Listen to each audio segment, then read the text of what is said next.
ખેડા જિલ્લામાં હડકંપ મચાવતા આરોગ્ય કર્મચારીના વાયરલ વિડીયોમાં તપાસનું નાટક શરૂ કરવામાં આવ્યું છે। ખેડાના આરોગ્ય વિભાગમાં ચાલતા ભ્રષ્ટાચારના વિડીયો વાયરલમાં જિલ્લા અધિકારીનું તપાસનું ગાણું। તો પાલ્લાની મહિલા નર્સની બદલીની નોટિસની અમલવારી ન થાય તે માટે 50,000ની માંગણી કરવામાં આવી। જિલ્લાના આરોગ્ય અધિકારી સુધી મામલો ન પહોંચે અને તાલુકામાં રફેદફે કરવા 30,000ની માંગણીનો વિડીયો વાયરલ થયો છે। આ વિડીયો વાયરલ થતા હડકંપ મચ્યો છે। ત્યારે જિલ્લા આરોગ્ય અધિકારી દ્વારા મહિલા કર્મચારી અને અન્ય ટીએચઓને તાકીદનું તેડું આપવામાં આવ્યું છે। મહિલા કર્મચારી અને અન્ય સંડોવાયેલાની તપાસ કરવામાં આવશે। જિલ્લાના મુખ્ય આરોગ્ય અધિકારીએ મહિલા ફરહીન મંસૂરી અને ડોક્ટર તેજસ પટેલની તપાસ કરાશે।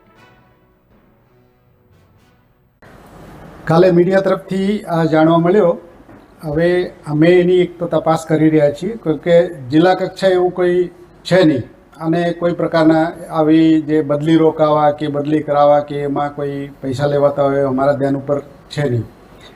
તો બી અમે તપાસ કરીએ છીએ અને જેના નામ આવ્યા છે એમને બોલાવીને એમના નિવેદન લઈ અને અમે જે આગળની કાર્યવાહી કરવાની થશે। અને જે વાત રહી આ CHO યાની કમ્યુનિટી હેલ્થ ઓફિસર જે છે એ કેવી અવસ્થામાં હતા અને પછી એમને કયા કારણોસર આ કર્યો છે, કેમ કે એમાં પોતે કંઈ એમાં કોઈ એવો દેખાતો નથી, પણ એ બીજાને લઈને આક્ષેપો કરી રહ્યા છે। તો એની તપાસ થશે અને પછી યોગ્ય કાર્યવાહી કરવામાં આવશે।